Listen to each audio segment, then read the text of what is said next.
What's up guys, Saf here on SuperSaf TV, and we've got here the brand new OPPO Find X3 Pro. One of the first videos with this in the world, so a thumbs up for your boy would be appreciated. Dude, what's up? Do you want to tell them about the giveaway now or later? If I tell them now, then they might not stay for the rest of the video. Okay, that's a good point. Why don't you just tease it now and then tell them later on? Okay, that's a good idea. So, as SuperSaf just mentioned right now, I do have two of these to give away to you guys, courtesy of OPPO, but details of the giveaway will be somewhere in this video, so you're gonna have to watch it all to find out. Do you like how I did that? Anyway, that will be later. Two lucky winners. Let's get straight to the unboxing. Right, taking a look at the box. Nice, clean, simple. We've got a 3 here, OPPO Find X3 Pro.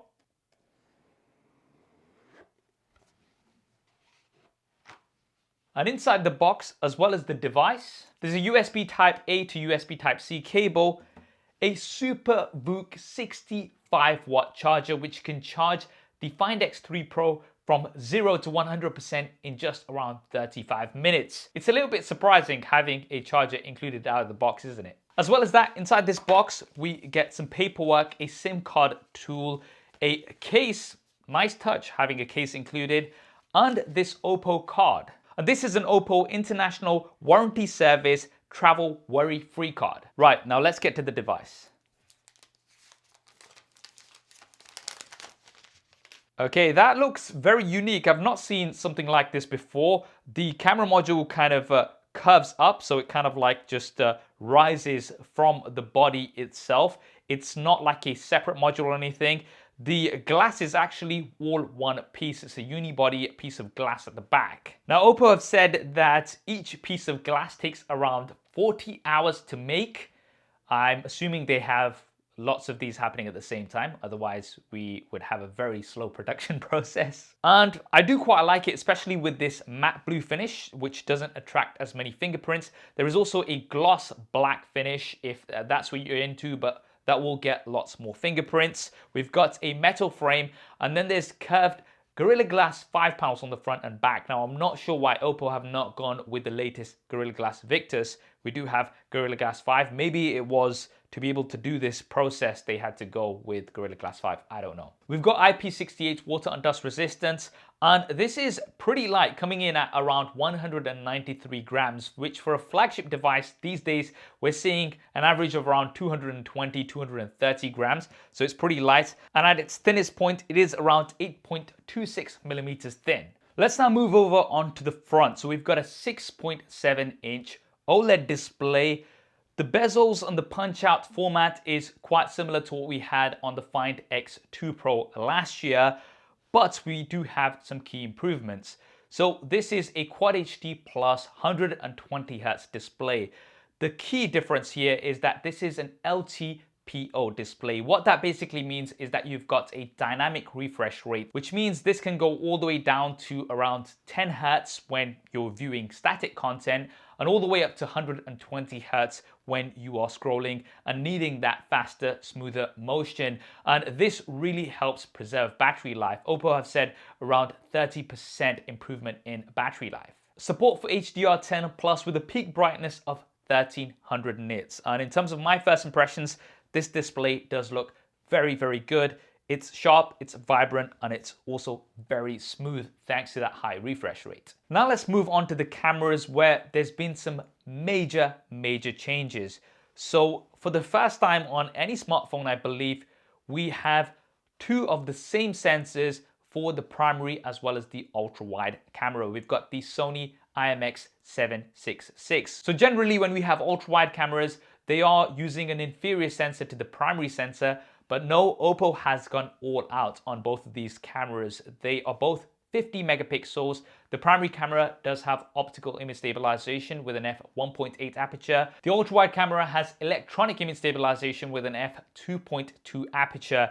Now, OPPO have said that these cameras can capture 1 billion colors. So having the same sensor on both of these is something that's very unique and very, very promising. We've then got a 13 megapixel telephoto camera, which will give you 3 times optical zoom, 5 times hybrid zoom. Now we've not got the extreme periscope zoom technology that we had on the Find X3 Pro last year, so OPPO taking a bit of a different approach. And then we've got a fourth camera, which is quite interesting because this is a 3 megapixel microscope camera. Okay, now let me explain. This is not a macro camera because the ultra-wide camera, the 50 megapixel ultra-wide camera, also doubles up as a macro camera. So when you do get close up, it can refocus to give you some nice macro shots. But then this microscope camera kind of takes things to another level because you can get right up to the detail of, say, leaves. And one of the examples OPPO talked about was looking at actual displays, so you can see individual pixels. Let's try this out. So you can see here that I've got the OPPO Find X3 Pro, and as I mentioned, they look very similar from the front.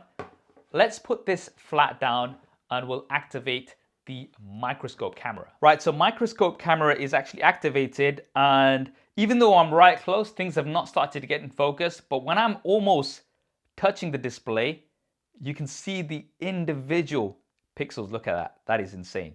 You can see all the individual dust elements as well. All right, that's pretty neat. I gotta say, initially when I heard about this and the 3 megapixels, I was kind of thinking that this will be on the same level as the 2 megapixel macro cameras that we keep seeing.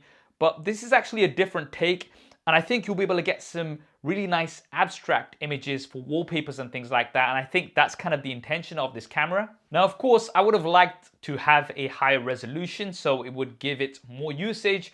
But if you are looking at around 3 megapixels for a wallpaper, for example, then that's not too bad. And you can see here, I've just taken this shot literally right now. You can see all the individual pixels, and I mean, that's not too bad. That's not too bad. OPPO has also tried to bring improvements to video. So we also have 1 billion color capture for video, and there's AI highlight video, a new feature from OPPO, which aims to get you the best dynamic range with details in highlights and shadow for video as well. Now, I gotta say the cameras are looking very promising on the OPPO Find X3 Pro. I'll obviously be doing lots more tests here on the channel, so make sure you have subscribed and hit that bell icon so you don't miss that coverage. Let's now take a look around the device. On the left-hand side, there are 2 volume buttons. On the right-hand side, we've got a power button. At the top, there's just the mic. At the bottom, we have the USB Type-C port. We've got the SIM card tray. We've got one of the 2 stereo speakers. So one is bottom firing and one is in the earpiece. And they do support Dolby Atmos. Now, in terms of what's powering the Find X3 Pro, it is, of course, the latest and greatest Qualcomm Snapdragon 888 chipset with 12 gigabytes of LPDDR5 RAM and 256 gigabytes of storage. Now we of course have 5G, but the Find X3 Pro supports 13 5G bands. That basically means you'll be able to get 5G support in more places around the world. And for the battery, we have a 4,500 milliamp hour battery. The charger is included, 65 watt VOOC charging.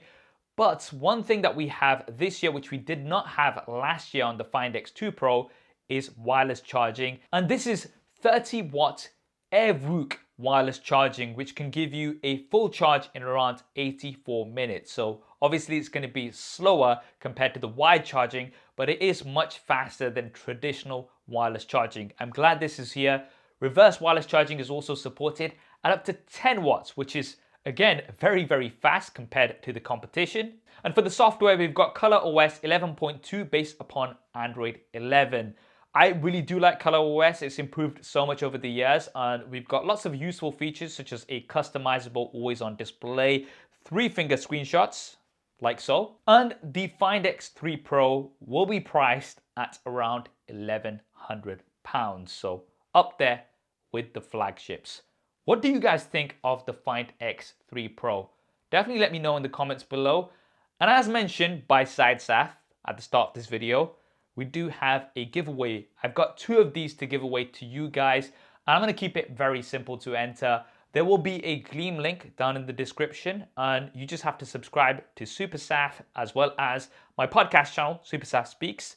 And those are the mandatory entries, but there'll be lots of bonus entries as well on social. And if you want to also have an additional surprise bonus entry, then drop a comment with what your favorite feature of the Find X3 Pro is. The giveaway will of course be international, and 2 weeks after this video has been uploaded, I will select 2 winners at random, each of which will win a brand new OPPO Find X3 Pro, courtesy of OPPO. All the best to you guys. I hope you enjoyed this video and found it useful. If you did, then do smash that like button for me. Thanks for watching. This is Saf on SuperSaf TV. I'll see you next time.